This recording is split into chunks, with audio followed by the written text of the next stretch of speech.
ఏం చెప్తున్నాడు? నిత్యమైన అనుభవాలని, అనుభూతుల్ని అనేకంగా ఉంటాయి. ఎన్ని ఉన్నప్పటికీ కూడా స్వానుభవంలో మాత్రమే ఉన్నదని అందరికీ తెలుసా కాదా? అందరికీ తెలియటానికి తనకి ఏ లక్షణం ఉంది? నేను మానవుడుగానే ఉన్నాను, నేను స్త్రీగానే ఉన్నాను, పురుషుడుగానే ఉన్నాను, నేను లావుగానే ఉన్నాను, ఎత్తు లావు సన్నం ఎరుపు తెలుపు నలుపు అలాగే ఉన్నాను అని తను తెలుసుకోవటానికి ఏ లక్షణం ఉంది? ఏ ధర్మాలు ఉన్నాయి? ఏ గుణాలు ఉన్నాయి? చెప్పండి. ఇక్కడ ఏంటి ప్రసక్తి? నేనున్నాననేది పదమే ప్రధానం. నేను కోపిస్తుంది, నాకు చాలా కోపం ఎక్కువ, నేను ఉద్రేకిని, నాకు కోపం వస్తే ఎవరు ఆగలేరు, నేను శాంత స్వరూపుడిని, నేను చవటని, నేను మెల్లగా మాట్లాడతాను, అందరూ నాకు సిగ్గుగా ఉంటుంది మాట్లాడతాం అని నేను నిత్యకూర్చాలి అందరూ అనుకోవటం, ఎవరో ఒకళ్ళు ఏదో సమయంలో అనుకోవటం సహజమే కదా. కొత్త మనిషి వచ్చాడు, అమ్మ వచ్చి ఎలా బాబు వచ్చారంటుంది, వాడు బాబాయ్ శబ్దమే జరిగినప్పుడు కొత్త వాడి దగ్గర సంశయిస్తాడు. అమ్మ పక్కన నిలుస్తున్నాడు, చెంగు ఏదోటి పట్టుకుని అమ్మను కాల్చుకుంటే వెళ్ళడు. అంటే కొత్త వాళ్ళని గుర్తించడానికి, కొత్త వాళ్ళని తెలుసుకోవటానికి, కొత్త వాడి దగ్గరికి ఏమవుతుందో వాడు ఎవరో అని భయంతో వెళ్ళు సంశయిస్తాడు. ఏ లక్షణాలను బట్టి? ప్రతి వాడికి ఇష్టం ఉన్నా లేకపోయినా గుర్తించే లక్షణం ఉన్నది, అది ఒక లక్షణం.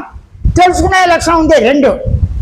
గుర్తించే లక్షణం, తెలుసుకునే లక్షణం, గమనించే లక్షణం ఉంది. శబ్ద లక్షణం కూడా ఉందిగా, మాట్లాడటానికి శబ్ద లక్షణం ఉంది. అంటే శబ్ద లక్షణంతో, గుర్తించే లక్షణంతో, జ్ఞాపక లక్షణంతో, గమనించే సాక్షి లక్షణంతో, తెలుసుకునే లక్షణంతో, గుర్తించే లక్షణం ఉంది, అనుకునే భావ లక్షణం ఉంది. మొత్తం తానే. అది ధర్మ లక్షణమా, గుణ లక్షణమా, ఇంకో లక్షణమా అనే ప్రసక్తి ఉంది. అంటే ఆదిలో నేను అన్ని అనుభూతులను అనుభవిస్తుంది. ఆ అనుభూతికి కొన్ని పేర్లు పెట్టారు. నేను నిద్రపోయాను, నిద్ర అనుభూతి లేదా సుషుప్తి అనుభూతి, గాఢ నిద్ర, ఈ 3 పేర్లు తప్ప ఇంటి ఎవరు కూడా చెప్పలేదు. ఇంకా చెప్పకపోతే మనసు లేని స్థితి రోజు వెళ్ళి వస్తున్నాను, శబ్దం లేని స్థితి నేను రోజు అనుభవించి వస్తున్నాను అంటాడు మెలుకులో. చూడండి ఎంత చిత్రంగా ఉందో.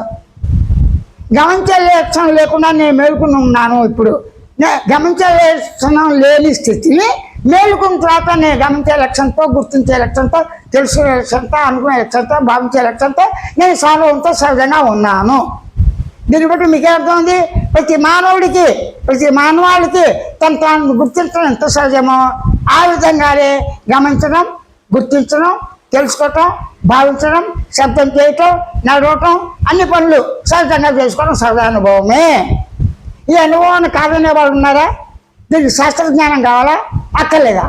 ఇక్కడ ఒకటి పాయింట్, స్వామి చెప్పేది దేనికి వ్యతిరేకంగా ఉండదు. కానీ శాస్త్రజ్ఞానం ఉండి తిరగవలసిందే.